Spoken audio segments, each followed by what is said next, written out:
Hello everyone. हम लोग previous class में ह्यूमन मेल रिप्रोडक्टिव सिस्टम के बारे में डिस्कस कर रहे थे।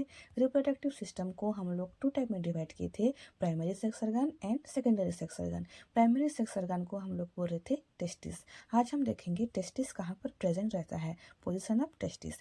तो ये जो टेस्टिस है ये एब्डोमिनल कैविटी के नीचे एक बैग लाइक स्ट्रक्चर रहता है जिसको हम लोग स्क्रोटम बोलते हैं। ये है बैग लाइक स्ट्रक्चर जिसको हम लोग स्क्रोटम बोलते हैं। उसके अंदर 1 पेयर यानी 2 टेस्टिस प्रेजेंट होते हैं।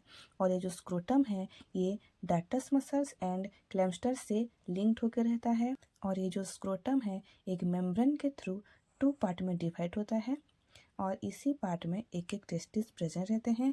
और जिस मेम्ब्रेन के थ्रू ये स्क्रोटम डिवाइड होता है उसको हम सेप्टाइल स्क्रोटी और रेफी भी बोलते हैं। और स्क्रोटम में क्या क्या रहता है, वास differentia, testicular artery, testicular vein, testicular nerve, epididymis.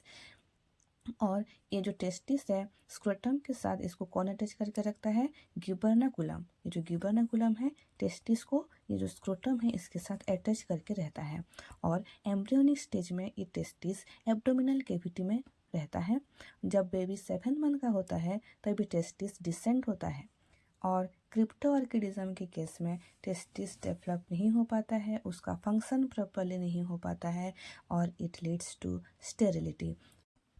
और ये स्क्रोटम एब्डोमिनल कैविटी के साथ इंग्विनल कैनाल के थ्रू अटैच होकर रहता है। आज हम ये डायग्राम के थ्रू इसको समझे हैं, कल ब्रॉडली इसके बारे में हम लोग डिस्कस करेंगे।